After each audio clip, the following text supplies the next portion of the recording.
नमस्कार जंटी में स्वागत आपका। मैं हूं योगेंद्र। आप देख रहे हैं हमारी विशेष पेशकश। होली का त्योहार है, हर्षोल्लास का त्योहार है, लेकिन इसी बीच धुलंडी में सूतक आने से थोड़ा सा इसका जायका बिगड़ रहा है। और जायका बिगड़ेगा कितना, ये हमारे ज्योतिषाचार्य बताएंगे कि सूतक काल में खेलना उचित है कि नहीं है, क्या किया जाना चाहिए, कौन प्रभावित होगा। अगर राजस्थान के परिप्रेक्ष्य में बात करें तो दृश्यमान करीब 17 मिनट रहेगा, क्योंकि राजस्थान में 6:30 पर सूर्यास्त होता है और 6:47 पर पूर्ण रूप से जो यूं कहूं कि ग्रहण है वो संपन्न होगा।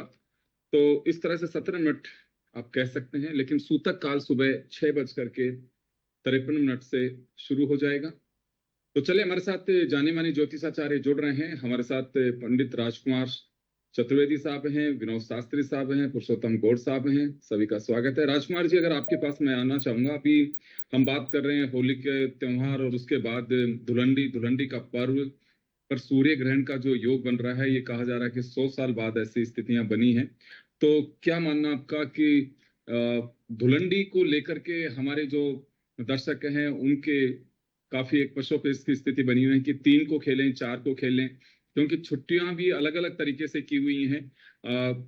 राज्य सरकार ने 3 को छुट्टी की है, केंद्र ने 4 को की है। तो आपका क्या मानना है कि सूतक का कोई धुलंडी पर असर पड़ रहा है? देखिए, सबसे पहले तो मैं ये कहूं कि होली पूजने का मुहूर्त होता है, रंग खेलने का कोई मुहूर्त नहीं है। जी रंग तो हमारे यहाँ हर्षोल्लास का प्रतीक कहा गया है कि हम अगर रंग को देखें तो रंग जो है हम पिछले 15 दिन से खेल रहे हैं फागों में, और अभी भी नवरात्रा तक फागोत्सव जारी रहेंगे। और विशेषकर शास्त्रों में भी कहा गया है कि पंचमी से पंचमी तक, रंग पंचमी तक हम अभी भी ठाकुर जी के रंग और गुलाल लगाएंगे। अब बात अगर हम सूतक की करें तो प्रातः 6:20 पर सूतक का प्रारंभ हो जाएगा, क्योंकि चंद्र ग्रहण जो है वो 6:20 पे आ रहा है। और शास्त्रों में ये कहा गया है कि चंद्र ग्रहण 9 घंटे पूर्व और सूर्य ग्रहण 12 घंटे पूर्व होता है। तो चंद्र ग्रहण चूंकि 9 घंटे पूर्व होने के कारण 6:20 पे हमारा सूतक लगेगा। उप छाया में जो प्रवेश होगा वह प्रवेश 2:13 पे होगा। ग्रहण का स्पर्श 3:20 पे होगा। और ग्रहण का जो मोक्ष है वो 6:48 पर होगा। जयपुर की अगर हम परिप्रेक्ष्य में बात करें तो जयपुर में चंद्रोदय 6:29 का होगा। और साथ ही यहाँ जो ग्रहण का मोक्ष काल है वो 6:48, यानी मोटा मोटी 18-19 का जयपुर में ग्रहण काल का पर्व रहेगा। अब अगर हम सूतक की बात करें कि सूतक में होली खेलनी चाहिए या नहीं, तो देखिए, शास्त्रीय मत अनुसार सूतक में सूतक जो है वो हमारा वह समय है जिस समय को हम अच्छा नहीं मानते हैं। हमारे घर में कोई भी आए या जाए उसमें श्रावण सूतक हम मानते हैं। सूतक को हम ये मानते हैं कि इसमें हर कार्य निषिद्ध माना गया है। लेकिन होली का जो पर्व है यह प्रेम सौहार्द का पर्व है। इसमें हम कोई मांगलिक कार्य करने नहीं जा रहे हैं। अगर आप 90% लोगों को देखें तो मुझे नहीं लगता कि कोई नहा धो करके कभी होली खेलने जाता है। तो होलिका का पर्व हम कर सकते हैं। मुहूर्त जो है वो हमारा होलिका दहन को लेकर के है, सूतक को लेकर के ऐसा कोई मुझे नहीं लगता कि कहीं कोई मान्यता है। और इसी को लेकर के आप देखिए, करीब करीब सभी जयपुर में अगर देखें तो जितने अधिकतर ज्योतिषी हैं उन सब ने यही कहा है कि हम होली जो है वह रात को मंगलेगी और उसके बाद अगले दिन धुलंडी का पर्व मनाया जाएगा। जी, चलिए, गौड़ साहब हमारे साथ जुड़ चुके हैं, पंडित पुरुषोत्तम गौड़ साहब। गौड़ साहब, धुलंडी को लेकर के बड़ा वो बना हुआ है कि सूतक काल में खेला जाए नहीं खेला जाए, क्योंकि राज्य सरकार ने 3 को और केंद्र ने 4 को इसका अवकाश घोषित किया है। तो आपका क्या मानना है कि सूतक का कोई असर धुलंडी पे है? देखिए, सबसे प्रथम सभी हमारे देशवासियों को होली का बहुत बहुत मंगल शुभकामनाएं। और मेरे अपने साथी डॉक्टर अमित व्यास जी और भाई राजकुमार जी और आपको बहुत बहुत मंगल शुभकामनाएं, प्रणाम।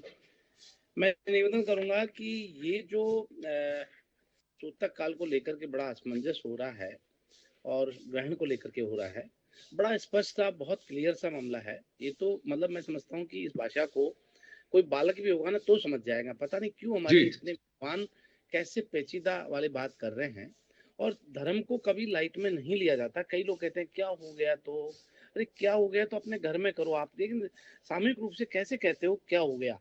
मुझे बताइए कि जब ग्रहण 6:23 पर शुभारंभ हो रहा है तो ग्रहण के दौरान ग्रहण 6:23 नहीं, सूतक 6:23 में प्रातःकाल 3 तारीख को हो रहा है।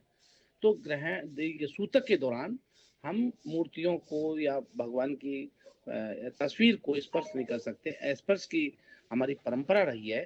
तो भगवान को जब हम गुलाल लगा के ही तो स्टार्ट करते हैं। ये गुलाल का मतलब क्या है? गुलाल भक्त प्रहलाद की खुशी में ही एक दूसरे को गुलाल लगा करके और उत्साह का आनंद का जो है लाभ लिया गया था। जैसा कि मैं बताना चाहूंगा कि भक्त 2 प्रकार की गुलाल लगाने वाले होंगे। कल एक जो हिरण्यकश्यप के पक्ष के होंगे, वो कल शराब पी पी करके पड़े रहेंगे, नालियों में पड़े रहेंगे, कहीं पड़ जाएंगे, वो बेचारे कष्ट में और दुख में रहेंगे। और एक पक्ष जो भक्त प्रहलाद के हैं, वैष्णव धर्म के हैं, वो वैष्णव संप्रदाय के लोग कल जो है उत्साह के रूप में एक दूसरे गुलाल लगाएंगे और बड़ा प्रसन्नता के साथ में, आनंद के साथ में रहेंगे। लेकिन वो कल तब होता जब कल चंद्र ग्रहण नहीं होता। कल चंद्र ग्रहण है सॉरी चंद्र ग्रहण का जो प्रारंभ है वो दोपहर 3:21 से लेकर सायंकाल 6:47 तक रहेगा और मध्य जो है 5:07 पर रहेगा। अब ऐसे में इसका सूतक 9 घंटे पहले सूर्योदय से लग गया। तो सूर्योदय के दौरान जब लग गया तो सूतक के दौरान केवल बच्चा या बीमार या कोई अस्वस्थ व्यक्ति ही को छोड़ करके पानी भी पीना निषेध है। इस दौरान भजन करें, तप जप करें, हवन करें, यज्ञ करें, दान करें। अब यूं कुछ भी कहो कि आप कर लीजिए ऐसा तो कह देते हैं, लेकिन मुझे नहीं पता कौन क्या कह रहा है, क्योंकि मैं आया भी नहीं था, मैं तो अभी आया हूं। लेकिन ये बिल्कुल स्पष्ट है कि ग्रहण के सूतक के दौरान बिल्कुल जो है ये रंगों का पर्व नहीं होना चाहिए। ये पर्व हो तो 4 तारीख को, क्या तकलीफ है उसमें? और वैसे जो लोग कहते हैं कि क्या हो गया, कर लीजिए, दोपहर तक ही तो होली है, फिर उसके बाद में सूतक लगा, उससे पहले पहले कर लीजिए, फिर उसके बाद में वो ग्रहण चालू हो जाएगा तो ग्रहण मत करो, सूतक के दौरान तो कर सकते हैं। तो उनसे पूछो, सूतक के दौरान मूर्ति को स्पर्श नहीं कर सकते, भगवान को बिना गुलाल लगाए आपस में गुलाल लगाओगे क्या? ये गुलाल लगाई क्यों जा रही है, किस उपलक्ष्य में लगाई जा रही है?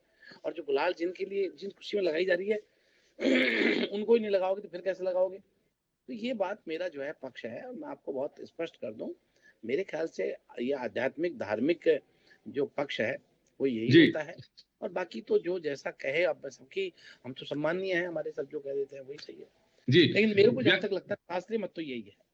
जी, आपका मानना है कि 4 तारीख को धुलंडी होनी चाहिए, सूतक की वजह से इसे अवॉइड किया जाना चाहिए। चले अमित व्यास साहब के पास में जाना चाहूंगा। व्यास साहब, आपका क्या मानना है धुलंडी को लेके?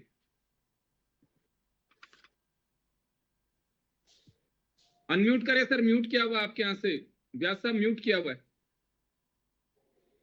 जैसा कि अभी पूर्व वक्ताओं ने जो बात की, मैं उनकी बात से पूर्ण रूप से सहमत हूँ। देखिए क्या है कि कोई भी हमारे सनातन धर्म में कोई भी तीज त्योहार अगर बनाया जाता है और उस तीज त्योहार के दौरान अगर कोई खगोलीय घटना कहीं ना कहीं रूप में हमारे जीवन में होती है, निश्चित रूप से उसका पता प्रत्यक्ष रूप से प्रभाव तो हमारे पर पड़ना ही पड़ना है। अब जब कोई चीज हमको प्रभाव डालती है हमारे आचरण पे, हमारे व्यवहार पर, हमारी मनः स्थिति पर, तो जिस समय हम होली खेलने की बात कर रहे हैं, देखिए प्राचीन काल से जो चली आ रही है उसमें कहा गया है कि हम कोई भी शुभ मांगलिक कार्य करते हैं तो उसमें कहीं ऐसी कोई घटना घटित नहीं होनी चाहिए जिसकी वजह से मानव के आचरण पर, उसके व्यवहार पर या उसके आने वाले समय पर विपरीत प्रभाव पड़े। देखिए सीधी सी बात है कि अगर कोई भी खगोलीय घटना हमारे साथ में होती है तो उसका प्रभाव हमारे दैनिक जीवन पर पड़ता है, हमारी सोच पे पड़ता है, हमारे आचरण पे पड़ता है। तो ऐसी स्थिति में, और देखिए सीधी सी बात यह है कि अगर आप प्राचीन काल से ये सुनते आ रहे हैं कि साहब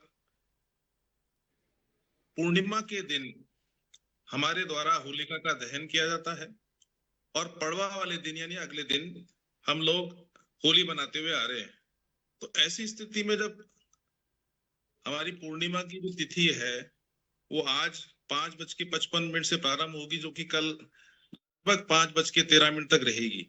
तो ऐसी स्थिति में इस दौरान तो एक तो पूरी तरीके से पूर्णिमा रहेगी और उसके बाद में ग्रहण भी इसी दौरान लग रहा है। तो ग्रहण के दौरान अगर हम कोई भी होली का त्योहार मनाते हैं तो निश्चित रूप से केवल हम अपनी आस्थाओं को पूरा नहीं करते हैं, बल्कि हमारे जीवन में उसका बहुत बड़ा महत्व भी देखने को मिलता है। तो ऐसी स्थिति में 4 तारीख को अगर अपन होली खेलें तो निश्चित रूप से वो ज्यादा प्रभावशाली रहेगी वनस्पत की, अगर हम 3 तारीख को होली खेलने की बात करते हैं, क्योंकि शास्त्रों को हम झुटला नहीं सकते हैं। व्यवहारवादी व्यवस्था जो है वो तभी लागू होती है जब हमारा जीवन उस पे प्रभावशाली नहीं होता है।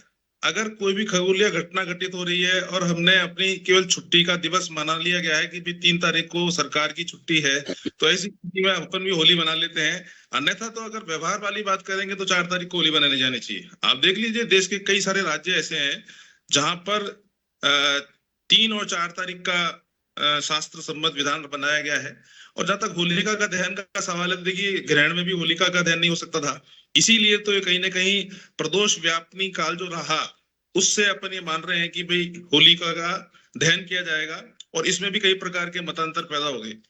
मेरा ये मानना है कि प्रदोष काल में निश्चित रूप से अगर हम होली को जलाते हैं, वो भी पूर्णिमा के प्रारंभ होने पर, तो निश्चित रूप से होलिका का जो प्रभाव है या उस दहन करने के पीछे जो हमारे सोच या व्यवस्था रही थी वो कहीं ना कहीं हमारे जीवन पर प्रभाव डालेगी। तो ऐसी स्थिति में इस नैतिक क्रिया को हमने क्या किया, अपनी सुविधाओं को में ध्यान में रखते हुए स्वीकार कर लिया, जबकि शास्त्रों में तो ऐसा कहीं लिखा हुआ भी नहीं है। हाँ देखिए, ये निश्चित बात है कि तिथियों के घटने और बढ़ने से हमारे दैनिक जीवन पर प्रभाव तो निश्चित रूप से पड़ता है, लेकिन अब देखा गया ये कि आधा हिंदुस्तान जो है वो 3 तारीख को होली खेल रहा है और आधा हिंदुस्तान 4 तारीख को खेलेगा। तो जब हमारे धर्म में असमानताएं पाई जाएंगी तो वो कहीं ना कहीं हमारे धर्म को आगे बढ़ने से भी रोकेंगी, और हमारे जो मनुष्यों के आचार विचार है वो भी खराब होंगे। तो मेरा तो ये मानना है, आपका मानना है कि 4 तारीख को मनाया जाना चाहिए? बिल्कुल 100%। जी चलिए, हमारे साथ डॉक्टर विनोद शास्त्री साहब हैं। शास्त्री साहब, मुझे सुन पा रहे हैं आप? जी शास्त्री साहब, आपका वीडियो थोड़ा पोज आ रहा है। हाँ, आपका ऑडियो आ रहा है। तो अभी एक मत ये आ रहा है कि 3 तारीख को मनाया जाना चाहिए, क्योंकि होली के अगले दिन ही दुल्हन होती है और उसमें कई दिन पहले से ही खेल रहे हैं। और हमारे साथ 2 ज्योतिषाचार्य, उनका मानना है कि 4 को खेला जाना चाहिए, कि सूतक काल में इस तरह का कोई भी मनोरंजन या फिर किसी भी उमंग, इस तरह के त्योहार और ये मनाना एक तरह से निषेध शास्त्रों में माना गया। आपका क्या मानना है? देखो, वैसे पहले तो सबको होली का प्रणाम करता हूँ, और वैसे तो मैं इन विद्वानों के सामने कुछ बोलने की सबका बड़ा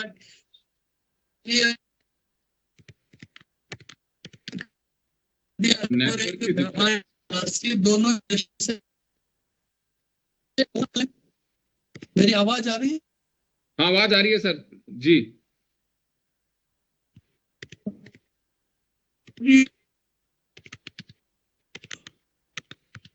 शास्त्री साहब, आपके यहाँ से कुछ टेक्निकल 2 तारीख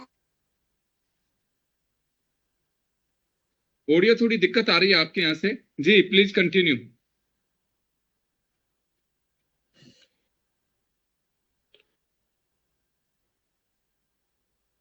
शास्त्री साहब के यहाँ से कुछ टेक्निकल प्रॉब्लम है, मैं वापस इनके साथ में इनको कंटिन्यू। आपके ऑडियो अटक के आ रही है सर अभी। जी जी शास्त्री साहब, आपकी आवाज नहीं आ रही। अब आ रही है वो? हाँ जी, आ रही है जी, बताइए।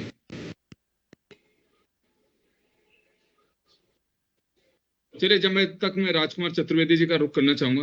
राजकुमार जी, अभी गौड़ साहब और अमित व्यास साहब का कहना है कि भगवान के अर्पण करके गुलाल लगाते हैं हम इस पर्व में, तो आमोद प्रमोद उमंग का त्योहार होता है, ये इसमें सेलिब्रेट नहीं कर सकते सूतक में। आपने कहा कि कई दिन से उल्लास चल रहा है तो इस पे कोई असर नहीं आता। देखिए, मैं वही कहना चाहूंगा, बिल्कुल मेरे दोनों बड़े भाइयों ने जो कहा कि ठाकुर जी को गुलाल लगा करके हम खेलते हैं, तो आप समझिए हमारी गुलाल तो जैसे ही होलिका दहन पर्व शुरू होता है तब से ही गुलाल लगना शुरू हो जाता है।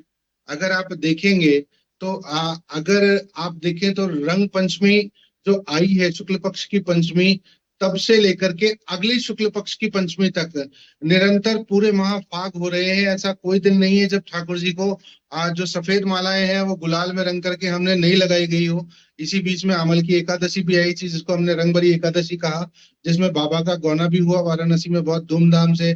खाटू में अगर आप देखें तो श्याम जी के यहाँ बहुत बड़े स्तर पे वो सारी चीजें हुई। आज गोविंद देव जी के आज भी हम लोगों ने बहुत बड़े स्तर पर रंगों की होली खेली है। और अभी भी आज कल की बात नहीं कर रहा, मैं तो कह रहा हूँ कि पंचमी वाले दिन भी अगर आप देखेंगे तो होली और होलिका गुजरने के बाद में भी पंचमी वाले दिन आपको इंदौर के अंदर रंग पंचमी का सबसे बड़ा उत्सव और नजारा नजर आएगा। मेरा सिर्फ एक ही मत है, आप समझिए कि होलिका दहन का हमारा मुहूर्त है। अब उसके बाद यह जो पर्व है जिसको हम धुलंडी का पर्व कहते हैं, ये सामाजिक समरसता का पर्व है जो सिर्फ हमें एक दूसरे से मिलाने का पर्व है। आप समझिए यहाँ कई बार लोकारीति हमारे मुहूर्तों पे भारी पड़ी है। मैं मेरा पर्सनल एक्सपीरियंस आपको बताता हूँ कि मैं प्रत्येक मकर संक्रांति पर, चूंकि मेरा मंदिर गलता गेट पर बिल्कुल गलता द्वार पे है, तो हम 15 जो भी मकर संक्रांति पर्व आता है तब हलवा बड़े पोस्ट बड़े के रूप में बांटते हैं। एक बार मैंने 15 जनवरी की संक्रांति पे वो बना लिया तो कोई भी नहीं आया। आप समझिए आज तक जयपुर में चाहे मकर संक्रांति 15 की हो, लेकिन दान पुण्य जो होना है, पतंगे जो उड़नी है, वो हमेशा 14 को ही उड़ती आई है। जी चलिए, शास्त्री साहब वापस से जुड़े हैं हमारे साथ में। शास्त्री साहब, आपको आवाज आ रही है मेरी? जी हाँ, तो आपसे मार्गदर्शन ये चाहेंगे कि क्योंकि बड़ी एक की पशुपेश की स्थिति बनी हुई है कि 3 को मनाई जाए धुलंडी या 4 को मनाई जाए। तो होली में तो मैं समझता हूँ कोई विवाद नहीं होगा 2 तारीख को मनाने का। सबको भाई प्रदोष काल में 2 तारीख की होली तो है ही।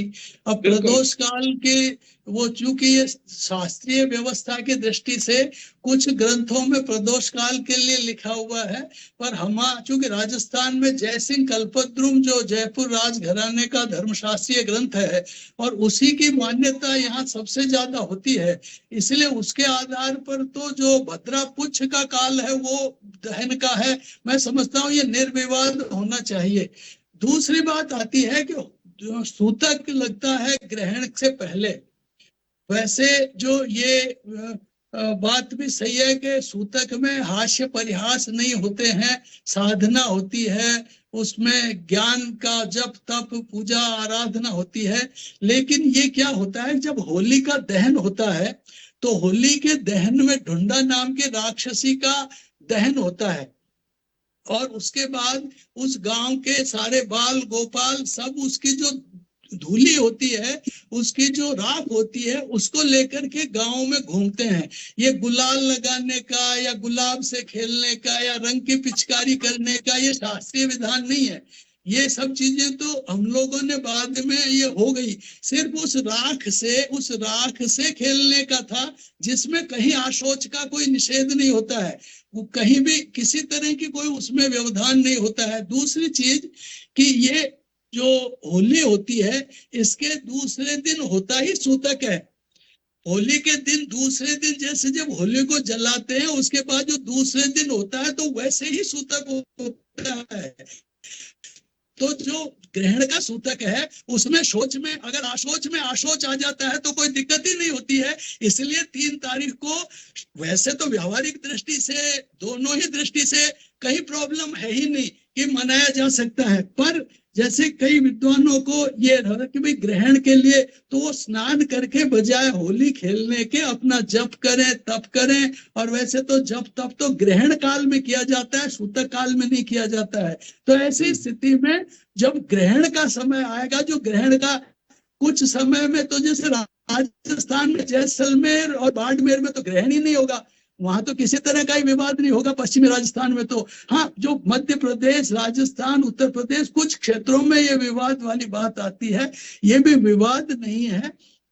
ये थोड़ा सभी विद्वानों के मंतव्य का अपना अपना दृष्टिकोण केवल दृष्टि भेद है, बाकी इसमें कोई विवाद वाली बात नहीं आती है, क्योंकि सूतक जहां प्रश्न आता है कि खेलने का प्रश्न, ये रंगों से तो हम खेलने लगे हैं, ये विकार है, ये रंगों से खेलने का विकार है, रंगों से खेलने का विधान नहीं है। होली खेली जाती है जहां हास्य परिहास और इस तरह की जो चीजें हैं उसमें थोड़ी सी वर्जना की जा सकती है, बदलाव किया जा सकता है, सौहार्द के साथ थोड़े से एक दिन के लिए, चूंकि ऐसी परिस्थिति आई है तो उसको डिफरेंट तरीके से, कि बड़े हैं तो उनके चरणों में उनके कुछ इस तरह की धूली डाल करके उनको नमन किया जा सकता है, छोटे हैं तो उनको बड़े प्यार से उनका स्नेह उनको दर्शाया जाता है।